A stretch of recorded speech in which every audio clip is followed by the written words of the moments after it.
here, and today is July the 9th, and it is cycle day 21. So I am leaving the doctor right now.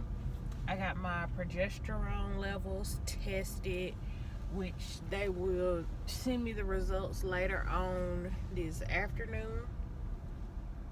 So I'm kind of nervous about that because that will kind of tell me if I ovulated this cycle, and if not, then of course we're gonna have to try again. But he said that hopefully my level is over 10. If it's over 10, then that means that I did ovulate. He said if it's less than 5, then I will need to increase the dosage of my Letrozole for next cycle. And he said between 5 and 10 is kind of a gray area, so it's kind of like, they'll play around with it and see what exactly they need to do then if it's between 5 and 10. So yes, we went over my ovarian assessment report. He said all of my levels look amazing. Which one?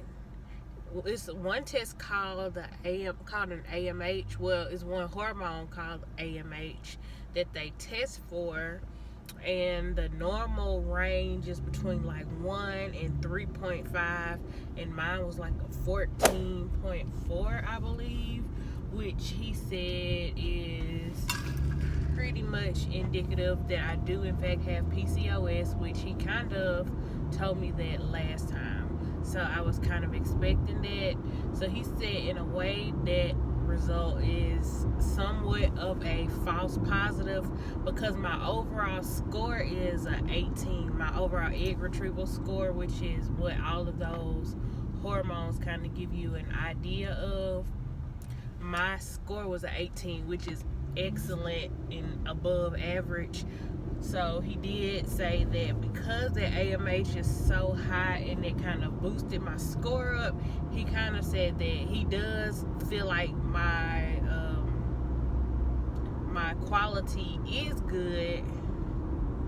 But what he said, the quality, there's no way for sure that you can say what the quality is, but it kind of gives you a good idea of the quantity. So he said he doesn't think my quantity is excellent per se, but he said I am well over, well within range on all of the other hormones, so I should have a good outcome. So I'm going to be waiting to see what my progesterone level is. I'm hoping that it shows that I ovulated, because I have been doing the test strips and I have also been temping every morning. My temperature hasn't shown anything, so I'm kind of worried that I didn't ovulate this time because I didn't have, I'll take that back. I did have one spike in my temperature, and if I can figure out how to put that in the video, I'll put it in there because I can do like the screencast, I believe. But I did have one spike in my temperature, and that was on June 30. Okay, I was going over a bridge and the camera got real shaky, so what was I saying? Oh my goodness, I forgot what I was saying. Oh, I was talking about the spike in temperature. So I did have a spike, and that was on June 30th, like right after my cycle went off. So I don't know if I did in fact ovulate that soon, which I possibly could have, but that was the only really spike in my temperature that I saw. But I also saw that if you ovulated and you got pregnant, that your temperature will remain elevated, and mine did not. My temperature went back down, and my temperature is always fairly, I'm not gonna say low, it's usually 97.2. Like most mornings when I temp is 97.2.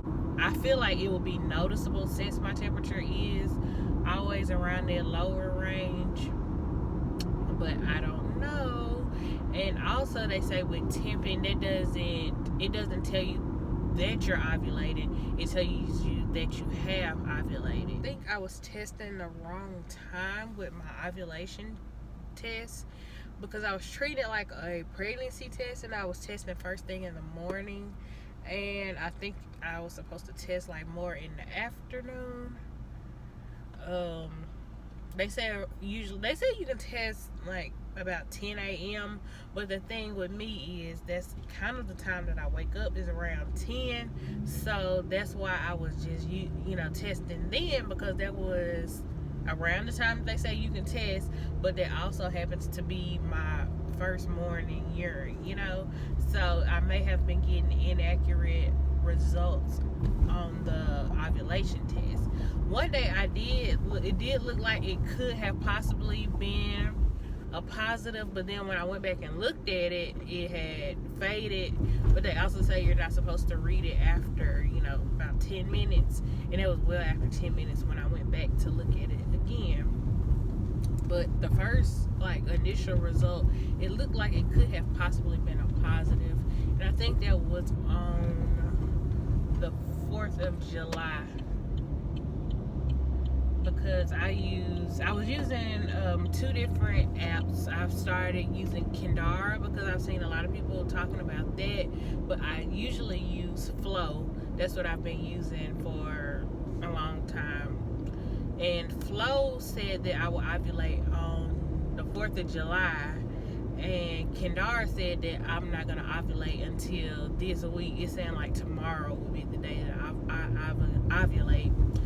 But like I said, I just started using it, so that may not be very accurate yet, because I haven't, because Flow, I'm able to put symptoms and everything in there, and with the Kindara that I'm using, I'm not using the premium version, so I can't put all the symptoms and all that stuff in there, so it may not be giving me as accurate of a result as Flow.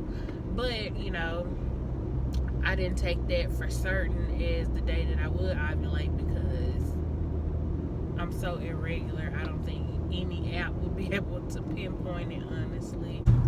I was under the impression that I was going to have to come back on the 18th, and I think I said that in the last video that I was scheduled to come back on the 9th and the 18th, but he told me today that was a mistake, that I don't have to come back next week. I just have to take a home pregnancy test then, and I have to, of course, let them know the results. He said if it's positive, then I will come back for a blood test, and he says that I will do 3 blood tests to ensure that my levels are rising how they're supposed to show that I am pregnant and that I'm sustaining the pregnancy.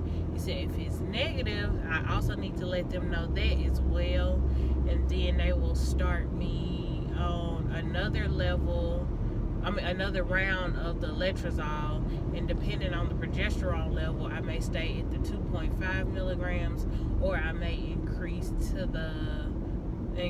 5 milligrams, but that depends on the results that I get from the progesterone today.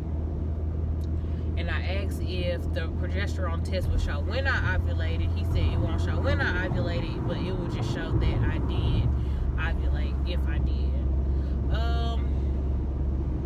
What else did he say? I think that's everything. But as far as everything else, he said everything was normal. He doesn't see why I won't be able to get pregnant without IVF. So I was really happy to hear that.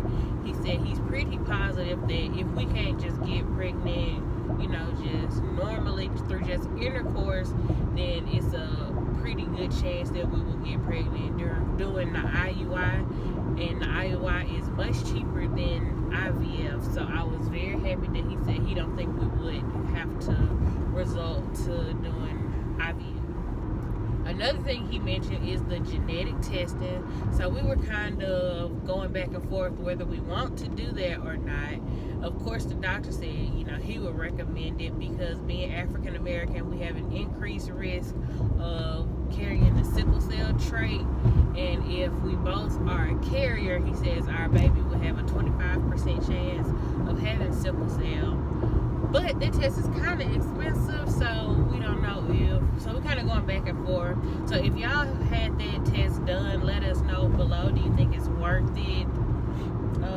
If you know any other option, maybe we can look into just getting tested for sickle cell and not getting tested for everything, because it tests for like over 200 disorders, I think it said. So we're going back and forth with that. And he also mentioned the HSG test again. He said if we don't get pregnant in like 3 cycles, we always do it sooner, but he said around 3 cycles, then I may want to look into doing the HSG test, and that's to check and see if my tubes are blocked. Yep, so I'll tell Richard about all of this later on tonight whenever he gets off of work, and see what he wants to do as far as the genetic testing. Hopefully they go ahead and tell me about the progesterone level. Like I said, I am kind of feeling like I didn't ovulate this time just because I was temping and testing, and neither one of those indicated that I ovulated. But I could possibly be wrong. We could possibly be pregnant this time. So I guess we would just wait and see, and I will update y'all when I get the results. So I'll update y'all when I get home, because I'm not gonna be able to do it at work. So yes, I will talk to you guys later.